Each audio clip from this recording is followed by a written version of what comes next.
जय श्री राम मित्रों। आप सबको मेरा यानी अभिषेक सिंह का हाथ जोड़कर प्रणाम स्वीकार हो। मित्रों, आज मैं आपके लिए कुरुवंश के बारे में एक बहुत ही रोचक कथा लेके आया हूँ। कुरुवंश के प्रथम पुरुष का नाम कुरु था। कुरु बड़े प्रतापी, बड़े तेजस्वी थे। उन्हीं के नाम पर कुरुवंश की शाखाएं निकली और विकसित हुई। एक से एक प्रतापी और तेजस्वी वीर कुरुवंश में पैदा हो चुके हैं। पांडवों और कौरवों ने भी कुरुवंश में ही जन्म धारण किया था। महाभारत का युद्ध भी कुरुवंशियों में ही हुआ था। किंतु कुरु कौन थे और उनका जन्म किसके द्वारा और कैसे हुआ, यह वेद व्यास जी ने महाभारत में प्रकाश डाला है। हम यहाँ संक्षेप में उस कथा को सामने रख रहे हैं। कथा बड़ी रोचक और प्रेरणादायिनी है, इसलिए कथा के अंत तक बने रहिएगा। और हाँ मित्रों, जिन्होंने अभी तक हमारा चैनल सब्सक्राइब नहीं किया है वो तुरंत सब्सक्राइब करके बेल आइकॉन की घंटी बजा दें, ताकि ऐसी ही रोचक कथा आप सबके सामने मैं लाता रहूं। तो आइए देखें।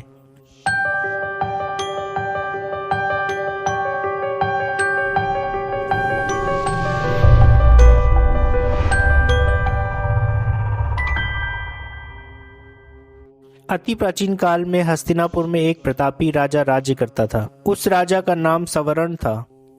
वह सूर्य के समान तेजवान था और प्रजा का बड़ा पालक था। स्वयं कष्ट उठा लेता था, पर प्राण देकर भी प्रजा के कष्टों को दूर करता था। सवर्ण सूर्यदेव का अनन्य भक्त था। वह प्रतिदिन बड़ी ही श्रद्धा के साथ सूर्यदेव की उपासना किया करता था। जब तक सूर्यदेव की उपासना नहीं कर लेता था, जल का एक घूंट भी कंठ के नीचे नहीं उतारता था। एक दिन सवर्ण एक पर्वत पर आखेट के लिए गया।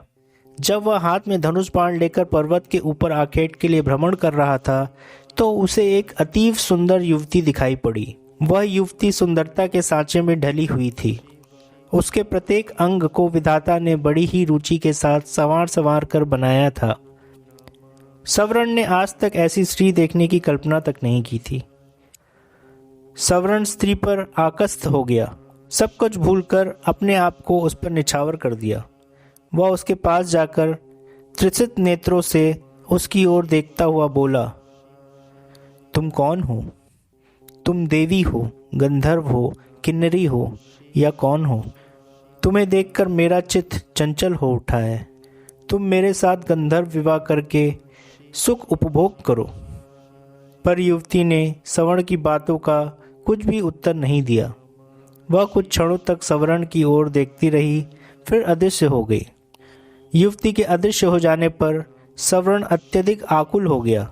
वह धनुष बाण फेंक कर उन्मुक्तों की भांति विलाप करने लगा, सुंदरी तुम कहाँ चली गई?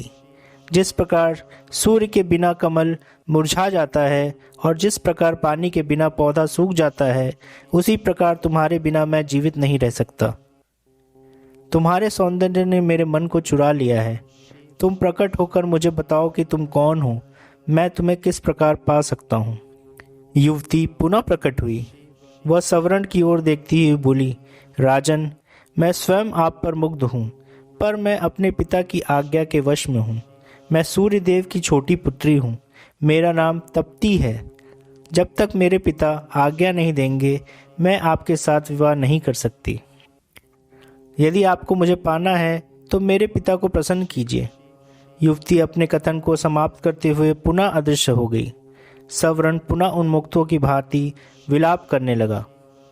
वह आकुलित होकर पृथ्वी पर गिर पड़ा और तप्ती तप्ती की पुकार से पर्वत को ध्वनित करने लगा। सवर्ण तप्ती को पुकारते पुकारते धरती पर गिर पड़ा और बेहोश हो गया। जब उसे होश आया तो पुनः तप्ती याद आई और याद आया उसका कथन, यदि मुझे पाना चाहते हैं तो मेरे पिता सूर्यदेव को प्रसन्न कीजिए। उनकी आज्ञा के बिना मैं आपसे विवाह नहीं कर सकती। सवर्ण की रगों में विद्युत की तरंग सी दौड़ उठी। वह मन ही मन सोचता रहा।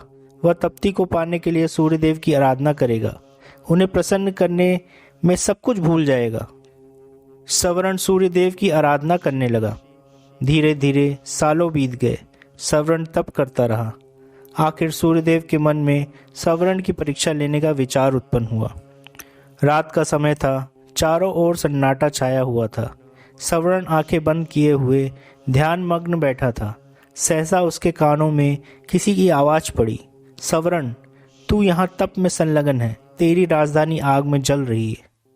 सवर्ण फिर भी चुपचाप अपनी जगह पर बैठा रहा। उसके मन में रंच मात्र भी दुख पैदा नहीं हुआ। उसके कानों में पुनः दूसरी आवाज पड़ी, सवर्ण, तेरे कुटुंब में सभी लोग आग से जलकर मर गए, किंतु फिर भी वह हिमालय सा दृढ़ होकर अपनी जगह पर बैठा रहा। उसके कानों में पुनः तीसरी बार कंठ स्वर पड़ा, सवर्ण, तेरी प्रजा अकाल की आग में जलकर भस्म हो रही है। तेरे नाम को सुनकर लोग थू थू कर रहे हैं। फिर भी वह दृढ़तापूर्वक तप में लगा रहा। उसकी दृढ़ता पर सूर्यदेव प्रसन्न हो उठे और उन्होंने प्रकट होकर कहा, सवर्ण, मैं तुम्हारी दृढ़ता पर मुग्ध हूँ, बोलो तुम्हें क्या चाहिए। सवर्ण सूर्यदेव को प्रणाम करते हुए बोला, देव, मुझे आपकी पुत्री तप्ती को छोड़कर और कुछ नहीं चाहिए। कृपा करके मुझे तप्ती को देकर मेरा जीवन को कृतार्थ कर दीजिए। सूर्यदेव ने प्रसन्नता की मुद्रा से उत्तर दिया, सवर्ण, मैं सब कुछ जानता हूँ।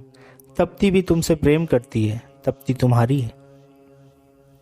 सूर्यदेव ने अपनी पुत्री तप्ती का सवर्ण के साथ विधिवत विवाह कर दिया। सवर्ण तप्ती को लेकर उसी पर्वत पर रहने लगा और राग रंग में अपनी प्रजा को भी भूल गया।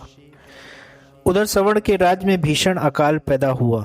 धरती सूख गई, कुएं, तालाब और पेड़ पौधे भी सूख गए। प्रजा भूखों से मरने लगी। लोग राज्य को छोड़कर दूसरे देशों में जाने लगे। किसी देश का राजा जब राग रंग में डूब जाता है तो उसकी प्रजा का यही हाल होता है। सवर्ण का मंत्री बड़ा बुद्धिमान और उदार हृदय का था। वह सवर्ण का पता लगाने के लिए निकला। वह घूमता घामता उसी पर्वत पर पहुंचा जिस पर सवर्ण तप्ती के साथ निवास करता था। सवर्ण के साथ तप्ती को देखकर बुद्धिमान मंत्री समझ गया कि उसका राजा स्त्री के सौंदर्य जाल में फंसा हुआ है। मंत्री ने बड़ी ही बुद्धिमानी के साथ काम किया। उसने सवर्ण को वासना के जाल से छुड़ाने के लिए अकाल की आग में जलते हुए मनुष्यों के चित्र बनवाए। वह उन चित्रों को लेकर सवर्ण के सामने उपस्थित हुआ। उसने सवर्ण से कहा, महाराज, मैं आपको चित्रों की एक पुस्तक भेंट करना चाहता हूँ। मंत्री ने चित्रों की वह पुस्तक सवर्ण की ओर बढ़ा दी। सवर्ण पुस्तक के पन्ने उलट पलट कर देखने लगा।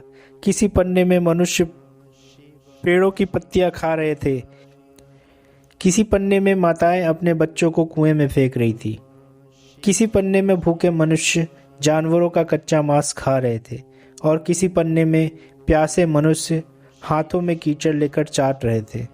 सवर्ण चित्रों को देखकर गंभीरता के साथ बोला, यह किस राजा के राज की प्रजा की दृश्य है। मंत्री ने बहुत ही धीमे और प्रभावपूर्ण स्वर में उत्तर दिया, उस राजा का नाम सवर्ण है। यह सुनकर सवर्ण चकित हो उठा। वह विस्मय भरी दृष्टि से मंत्री की ओर देखने लगा। मंत्री पुनः अपने ढंग से बोला, मैं सच कह रहा हूं महाराज, यह आपकी ही प्रजा का दृश्य है। प्रजा भूखों मर रही है, चारों ओर हाहाकार मचा है। राज्य में न अन्न है न पानी, धरती की छाती फट गई है। महाराज, वृक्ष भी आपको पुकारते पुकारते सूख गए हैं। यह सुनकर सवर्ण का हृदय कांप उठा। वह उठकर खड़ा हो गया और बोला, मेरी प्रजा का यह हाल है और यहाँ मैं मद में पड़ा हुआ हूँ। मुझ पे धिक्कार है। मंत्री जी, मैं आपका कृतज्ञ हूँ। आपने मुझे जगाकर बहुत अच्छा किया। सवर्ण तप्ती के साथ अपनी राजधानी पहुंचा। उसके राजधानी में पहुंचते ही चोरों की वर्षा हुई। सूखी हुई पृथ्वी हरियाली से ढक गई। अकाल दूर हो गया। प्रजा सुख शांति के साथ जीवन व्यतीत करने लगी। वह सवर्ण को परमात्मा और तप्ती को देवी मानकर दोनों की पूजा करने लगी।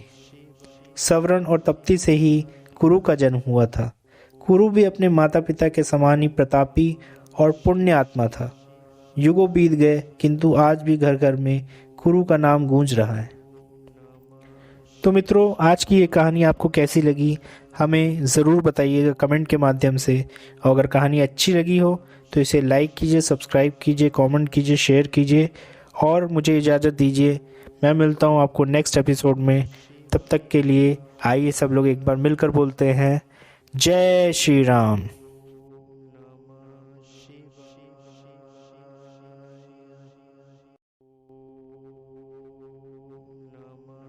शिव